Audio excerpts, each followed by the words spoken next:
all of a sudden you saw players running those drop-off angles. You also saw them offloading for the first time.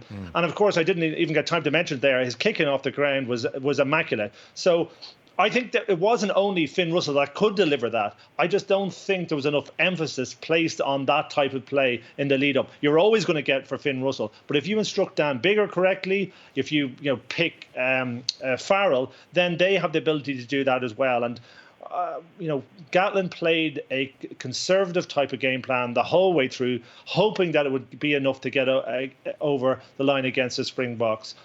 It wasn't. And we saw there demonstrated, I thought, very clearly that if he had gone about this a different way and played more rugby, be more ambitious, he would have been rewarded for it. Yeah, Luke, it's hard to argue with that on the basis of what we saw this evening. And like for Gatland, it's so interesting because if he had won this series, he is probably the greatest Lions coach of all time. It's phenomenal.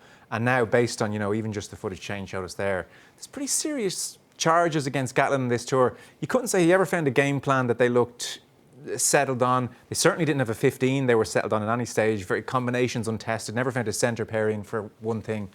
And you see this evening and you think, God, if they had actually gone out with a plan and played some rugby and done some of the things Shane showed us there, God, there was real joy against that South African side at times. Well, I think he's got the resources there to go ahead and play that game plan. And I think if you were looking at South Africa, well, what would you say is the blueprint? You'd say who beats them most often is probably New Zealand and Australia, just historically speaking.